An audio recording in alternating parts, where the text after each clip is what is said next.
How do you hear Will? I can hear him. I will make sure I I hope your project. pod answers are better than that. Yeah. I'll make sure I project as much as possible, Project. sir. Eat the mic, as they say, Will. Yes. I don't know what that means, but they say it. I will try to do that. It's Good. a little bit out of reach. Holly, don't eat the mic. Yeah. Okay. You can hear No, me just you eat fine, the I'm mic. sure. Okay. All right, everyone ready? Yes. See, that's the type of modulation to the back of the room I expect. Thank you. We're professionals after all. Yeah. All right. Welcome to an all-new episode of Work in Progress with John Lane and Will Barfield. This podcast explores leadership traits under stress with a special guest each week. We use a simple and accurate OAD assessment to identify key personality traits or superpowers, as well as the shadow side, kryptonite traits that appear when we're under stress. As always, we'll have some pod banter, shameless plugging, and we'll even let our guests talk for a bit. Of course, no humble brags. Welcome to the show. In 3, in 2, and 1. Hi, everybody. Welcome to, it was quick. Welcome to another episode of Work in Progress with John Lane and Will Barfield and special guest. How you doing, Will? I'm doing very well, sir. I hope you are. I see you're wearing your Carolina blue. I am today. I was just in the mood. Interesting. So, are you on the new software? I am. See if you can move the slides. Hey, look at that. We are both professionals now. We truly are co-hosts now. That's right. I will still be hands off with the. We don't expect you to do anything, but now you can do something. I'm arm candy. I just show up. I only have one banter this week, but it's so big and breathtaking, it could take over the whole show. Okay. You ready? Well, we don't want to upstage Holly, but go ahead. We won't upstage Holly. I may upstage you, but I don't want to upstage Holly. Look what I have. You did not get a pointer. I made a pointer. How'd you do that? I hassled the nice people at mmHmm so much that they figured out a way to do it, and they created a video to show me how to do it. So you now have a pointer that you can use, and it will float over the slides, or does it disappear? I can point to you. I can point to Holly. I can point anywhere I want. It's a free country. Does it go over the slide, disappear, or does it stay? Oh, look at that! How happy are you? I'm so happy. No, Holly, I know you've watched every single one of our episodes. She has, and you know that it's an ongoing. Don't lie. It's an ongoing concern that I don't have a pointer to do my thing, and now I do. But they did an update today, and there's no pointer. So that's right. Look, I can touch the pointer. You're touching it too. I'm not sure how much I like this now. I won't touch it again. I'm sorry. All right. I'm John Lane. And I'm Will Barfield. And he's Will Barfield. And I'm not. We are. No, she's not. And we are a work in progress, clearly. We are a work in progress. Hello, everybody. It's so much fun with that pointer. It's like a kid at Christmas. And I say hands off to you. Holly, yes. How are you? I'm good. I'm Holly the Vampire Slayer today, since I have so much brightness on my skin. You're very well lit. You're a clean, well lit guest. So welcome. I'm a ghostly image of myself. We love it. Well, we're glad you're here. And guess what? The floor is yours because you are our special guest. And a work in progress. And the work in progress. Well done. Yeah. Why don't you tell our audience a little bit about yourself? Please. Okay. Well, I am Holly Sullenger, and my company is Dr. Holly Speaks. And the Dr. Holly stuck so well that I'm now called Dr. Speaks, even though Speaks is not my last name, by many people. And I do keynote speaking, corporate training, and leadership consulting. And I've done that my entire adult life. So that's who I am. 10 years, yeah. Yes, all 10 of them. Yes, indeed. Very nice. Well, we are thrilled to have you. Remind me, who nominated you to be on with us? Sherry Everett. Yes. Yes, I will get her back eventually. You know how this goes down. All right. I Yeah, do. she's the best. She's awesome. Okay, She is. let's start potting. So, as everyone knows, on our podcast, we talk about leadership traits under stress. Yes. Will, where do we get our leadership traits from? Cereal box. After Magical that? cover. Oh, sorry, I was back in childhood there. OAD. Correct. And what is OAD? It is a brief, easy to administer and understand software. And how are the results? They surface deep, meaningful, and actionable leadership personality traits. And how can you use them? Independently or in tandem with other leadership management tools, such as 360-degree programs. And last question, what standards are they built to? That's tiny. Look at the really logos. Great ones. Look at the logos. The big ones, right? Exactly. Burroughs that's the real deal. Yeah. What that means for all of our audience is that you can trust the data that comes out. It's not John and Will in the garage cooking up something fun. No, that's how we do our podcast. It's the real deal. Okay, so whoopsie.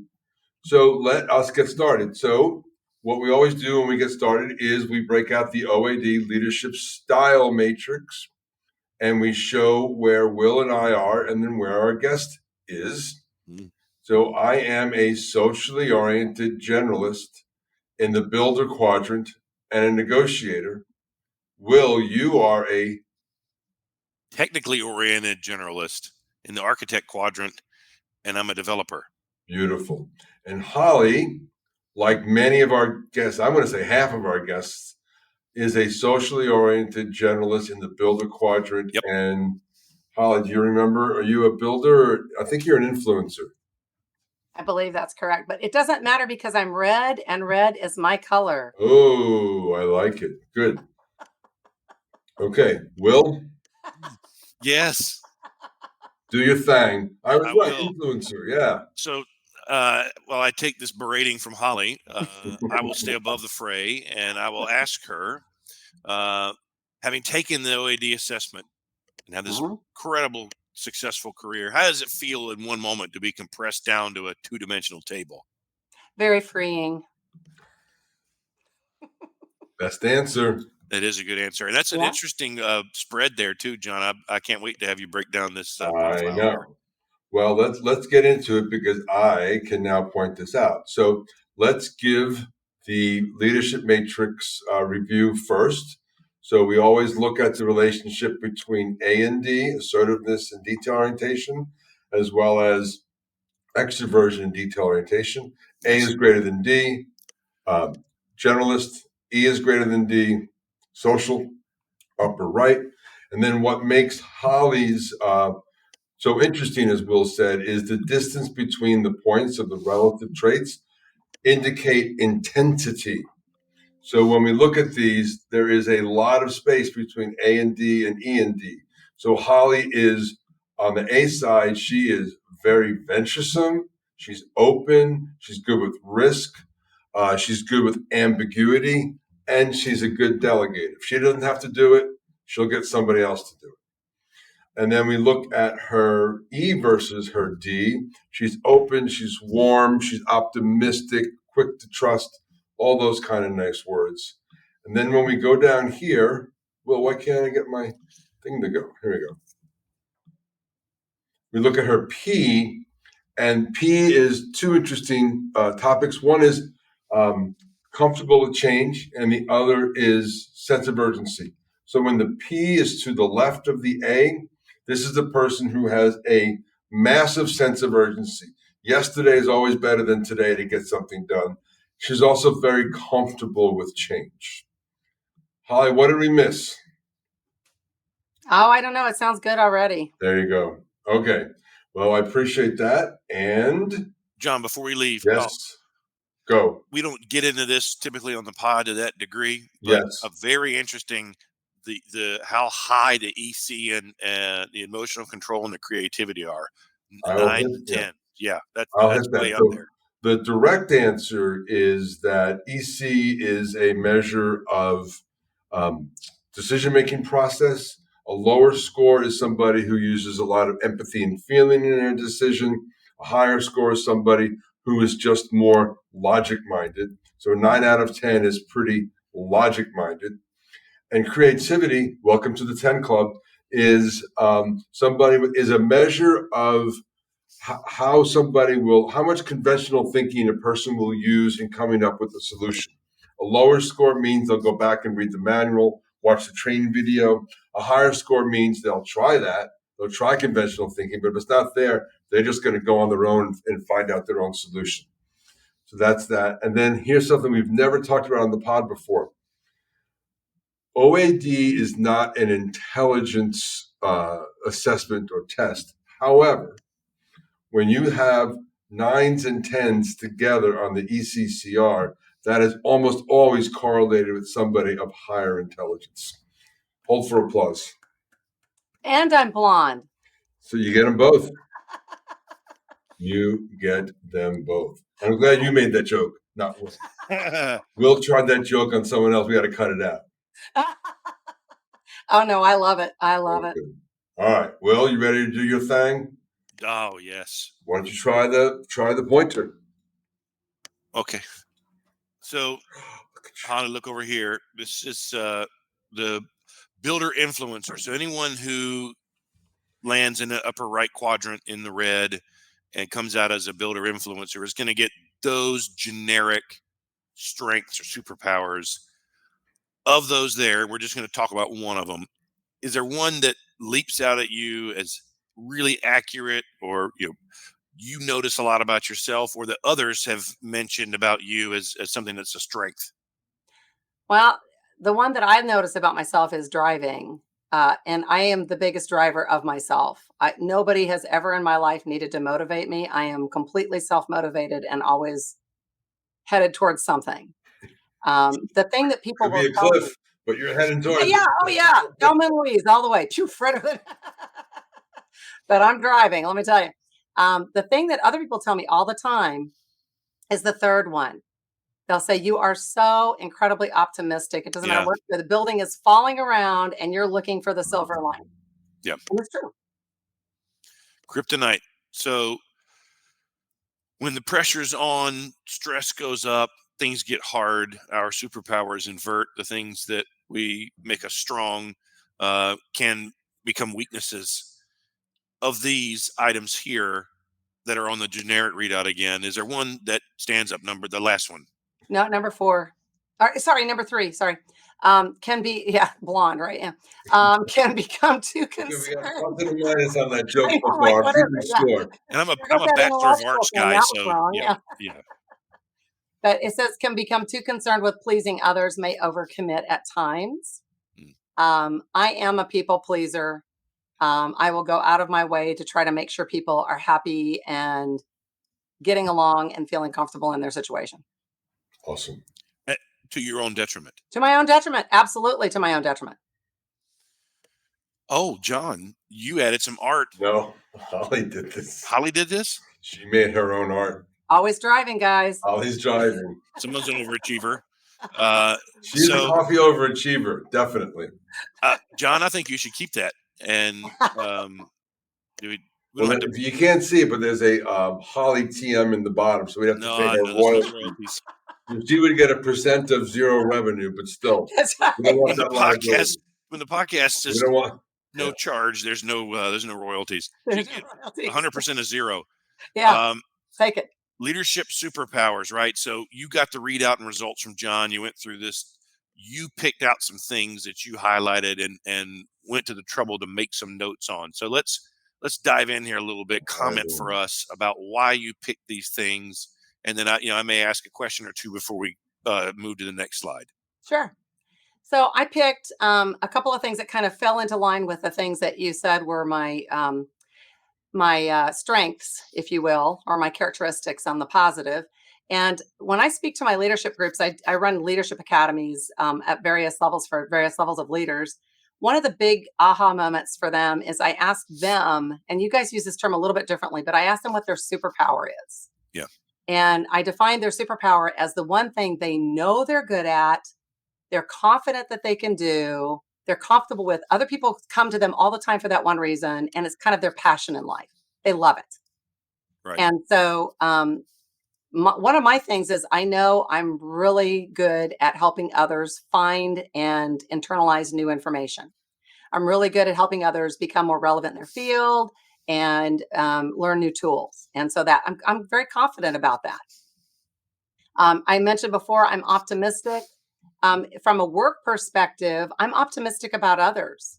People will come to me and say, I'm no good at using Canva. I need to use a design tool. And I'll say, no, no, no, look, a 2-year-old can do this. You can do this. I'm very optimistic about what Tell others Will can that do. a 2-year-old can use Canva. We haven't Help had no them luck figure on out that how. yet. Yeah. And then from a driver perspective, I'm super productive. I can get things. My clients will say, I can't believe you got all of that done in the amount of time that it took you to do. I mean, that's amazing. I can just turn things out very quickly. It's part of my secret sauce. Very nice. So the self-confidence piece, and knowing what you are great at. Give us a little bit of background, if you will, on what Holly was doing before you became what you are today. What was the career moment where you knew you were supposed to be doing this, right? When did that window open and you were like, I got to jump through this right now because my career is really waiting for me over there? Yeah. Yeah. Oh, that's such a good question. So I should say that I fought against it. I have a long line of educators in my past, and my mom said, you're going to be some kind of educator. And I said, no, I'm not. The rebellious young person that I was. And I knew that all the way through school and halfway through college, I was terrified to speak in public. Terrified. Like, it would make me nauseous. I would skip classes. Me, the person that made straight A's, would skip classes on days it was time for me to get speech. And my dad, who is my all-time hero, heard me telling my little sister that I was skipping class the next day because of the speech. And I didn't know he was listening. And he whipped around the corner and said, no daughter of mine is going to let something like this get her. Nice. And so he said, he didn't tell me why, but he said, tomorrow morning you be dressed, be at the car at 6 a.m, look nice. And I said, yes, sir. My dad was a wonderful man. So I didn't fear him. I just was kind of convinced at the moment he might be thinking about giving me away, but he didn't. Instead, when I got down to the car the next day, he stuffed me in the car and he took me with him to his Toastmasters group. So great. And I was like a 19-year-old, little skinny 19-year-old, long blonde hair. And I was with all these dads. It was all these dads. And they were like, we're going to help you figure this out. And so for 2 full years, because I was so fearful, I went to Toastmasters with my dad and all my other adopted dads. And I learned how to speak in public. And up to that point, I had never considered it. And I learned, once I got past thinking it was about me, once I realized that it was about what people could learn from me or what knowledge they could glean from me, then I was able to forget myself and lose my fear. And I actually found I totally enjoyed it. So couple that with the fact that I'd always been a natural born teacher, it just kind of was laid out in front of me. Love it. That. What a great move by the dad. That was awesome. He's Power an move. awesome, best daddy in the universe. Yeah. Dad power move. Yep. Okay, kryptonite for yeah. all the optimism and all the driving and all the kudos and accolades. There are moments where business isn't going well, or expectations are higher than you can meet, or something's happening with a business partner or a coworker. Our leadership traits, strengths, superpowers become kryptonite. Talk to me and John, if you will, about these 3 notes here. Yeah. So I put down, first of all, I am an extremely harsh judge and critic of myself. If I have 999 perfect evaluations and one that is slightly less than perfect, I will dwell on the less than perfect until the cows come home. Always. Yep. And so that's a big one. I hate, I'm going to call it stupid paperwork. That's the part of my business I hate. If I have to do invoicing, I hate it. Even though it means money's coming, I still hate it. I hate taxes. I hate, any of that stuff. But I force myself to do it, but I have to use if you do that, you can have this lollipop. I mean, I have to use all kinds of reward systems to get myself to do it. And then I'm really not a micromanager. Some people can tolerate it. I abhor it. I don't ever like to have to babysit. And I've had most people say, well, most adults don't like that. Oh, no, there are some adults that almost demand it. And that's super hard for me. Will, I have to jump in. I want you to. These aren't sounding like kryptonite moments to me. These are sounding like HBs. Are you going to call her out? I don't know. Should I? Look, Humble brags, Holly? Oh God, I didn't think of them that way. Come on. I don't think, when I say I can't micromanage, I've had some people say you should be able to. You should be more patient with others. All right. You bailed Yeah. yourself out of that one. Yeah. Well, let's see what I can do with the others. Let me work. I'll make them right. I can. I was just going to point out, though, somebody who redid my artwork. We might want to discuss that. Now, is it better? Yes. So the problem is, I don't know. I love it. When I look at the kryptonites that we had on the page, Yeah. I am usually very attentive to detail and follow up, but only because I know a million people are going to be looking at my stuff. So it's not a natural thing, but I force myself to do it. I'm extraordinarily analytical. Believe it or not, my first degree is in computer programming. So that one, yeah, I do that one. The third one, absolutely all day long. I can become too concerned with pleasing others. And the fourth one can be too outward looking, overlooking internal capabilities. No, I'm good at that too. So as with all assessments, sometimes things hit you on the nose and sometimes they probably would hit you on the nose, but you're just different enough that they don't quite get there. I agree. And so you asked me about this earlier. I know we've talked about this as we've gotten to know each other. I teach assessments like this. And when you showed your quadrant, that's the one I use because that's the very first one that ever existed as far as we know from mankind's perspective. Hippocrates pulled it together. And Hippocrates, the father of modern medicine, made a very simple quadrant grid so that we could figure out how we deal with others. And we know that people are always a blend of those items. You're always going to have strength in one area, but there's always going to be trickles of other things within you because everybody's just so inherently different.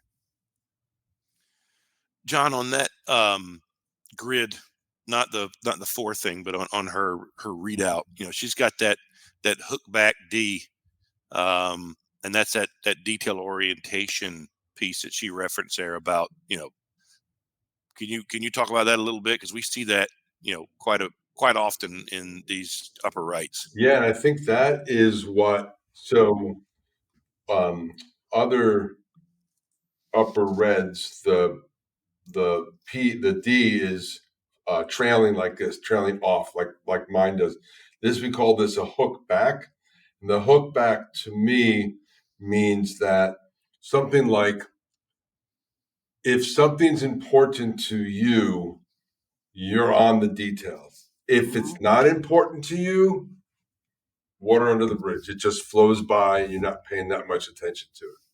So now it's only one over to the right, so it's not huge, and it's still very far below the A. So that AD relationship is about risk-taking, venturesome, ambiguity. So you are still very comfortable in them, and that's not offset by this D coming back. But the D coming back does point to some level of structure and detail orientation when it suits you. Mm-hmm. So, and a lot of this, I love the fact that when you did the assessment, part of it was how do I see me, and then how do I see others in relation to how they see me? How do I see others in myself in relation to others? And we don't usually touch on that in the pod, but yeah, you remember that. So it's a good consulting piece of the work that Will and I do. Yeah, no, and I absolutely love that because I can be very different at home than I am with my clients. Right. My clients will say, "Oh, you've got the patience of Job." Not in the real world, I don't. Not when I'm, in traffic or standing in line someplace. But when I'm with a group of leaders, I am Job. I'm the most patient person in the world. So there is a little bit of a difference with how we Correct. Conduct ourselves and how we think of ourselves with us and with other people. All right, we're deep diving with you because, Will, we've definitely met our match here. But let's just talk about this. So VL, versatility level, that is not something we usually talk about on the pod, but let's go for it. Versatility level is a measure of a person's behavioral adaptability.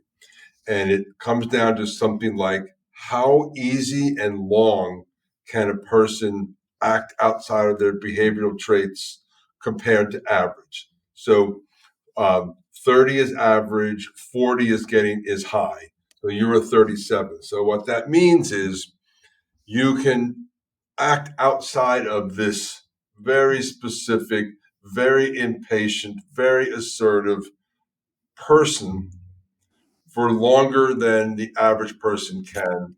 Uh, and that probably allows you, I don't have your second graph with us, but that probably allows you to go to that place and then not be completely wiped out when the day is done. Yep. Yep. That's why that perception from clients can be patience of Job, and yet that's not, how you may be in That's your not, natural. that's not Exactly. love it. So segue time, John, and Holly. One of the reasons that there were several reasons was excited to have you on the pod, but one of the reasons was of what you do for a living, right? Coaching, Mhm. leadership evaluation. You're turning this lens on others, Yes. I am. all the time. But here we've turned it on you relatively subtly, but in a fun way. But the analysis is worth it. You've taken countless assessments. You've dove Yes, into all kinds of tools. Hopefully, this was your first time with ours, it was. OAD. So, number one, would love to hear what you thought about the ease of the assessment as compared to accuracy. But now that you've been through this exercise, so that's question one, this exercise with us, and have looked at strengths, superpowers, weaknesses, kryptonite, and analyze that with us a little bit. How do you, the one who in this 30-minute experience is getting coached instead of coaching, how Right. do you take what you've gained today and say, hey, you know what, I can use that because that was really accurate, or that's a point that's well made, or I hadn't heard that. I mean, how can you take what happened today and use it to benefit for what you do for a living and for others? Yeah. So, one of the things that I talk about with my leaders on a regular basis is the fact that when you become a leader, you are not as required to do what you used to do in your area of expertise as you are to deal with the other people around you. Yeah. And dealing with people around you is the hardest thing there is for humans to do. Mhm. So we need to be able to understand ourselves and how we approach life and how we approach people. And then we need to be able to understand the people and how they're trying to reach back to us. And that's what your assessment does. Your assessment is really, really good at saying, okay, this is who you are and this is how you approach life. This is how others might see you. And when you look at the same assessments as applied to others, that can allow you to have the opportunity to build bridges and work more effectively and impactfully with those people. So I think the assessment is a great idea. Super simple, super simple. And if you're honestly approaching it and answering it, just the way that you feel it honestly needs to be answered, I think it's got a million different uses and a million different implications for people who are in positions of leaderships.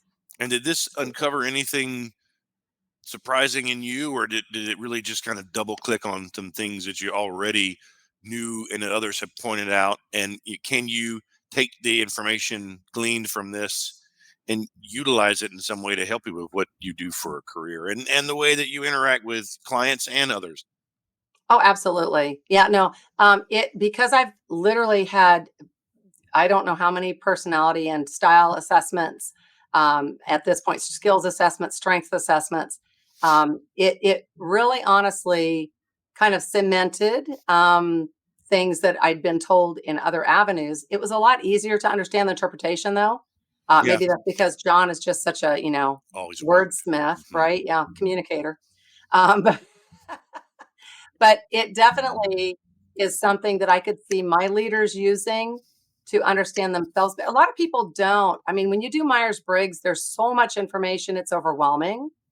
And a lot of people are unable to develop good takeaways from that. In fact, I'll ask them years later, what were you? And they're like, they can come up with the E or the I and they can't do anything else. Yeah. But this one gives you such simple, concrete tags, labels, assessment items that are easy to understand, that I think it would be immediately much more applicable than perhaps a lot of the other tools that we've used in the past. It's purpose built for business people and businesses to help employees give their best performance by knowing who they are and matching them to their roles. So it's you're spot on there. Yeah, John likes to call it a business decision tool. Yeah, it is a decision tool. And I think, like I said, with leaders, the initial decision that you have to make every single day is, how am I going to work with my team? How am I going to work with my people? How am I going to be the most impactful and the most effective? Yeah. And if you understand, if you've done this with your whole team and you can look at what they bring to the table, it's Right. easier to make good leadership decisions. That's exactly what we do. And, we have a couple of sayings around it. So, if you think of the 2x2, people on the right are sellers and persuasive, and they're fairly persistent, and people on the left are like, I hate being sold, so stop selling. So if you have a meeting and it's senior leaders, let's say, they oftentimes get stuck on context before they even get to the content, because folks don't understand how others communicate or consume information. Yep. So if everybody around that table knows a little something about the other one, there's things that you can do to communicate better. And that's a lot of what we do, is we help improve communication, reduce conflict, and accelerate success just by simply getting everybody on the same page.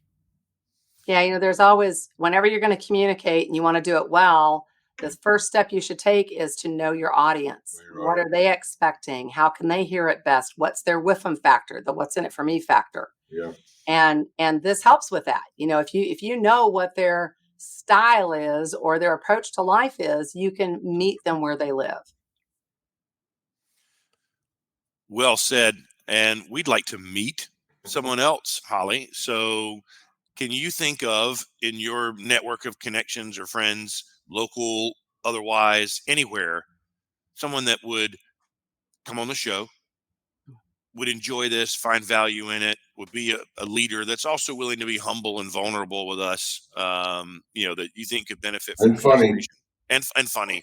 Yeah, but not have better artwork than John. Correct. Correct. Well, darn.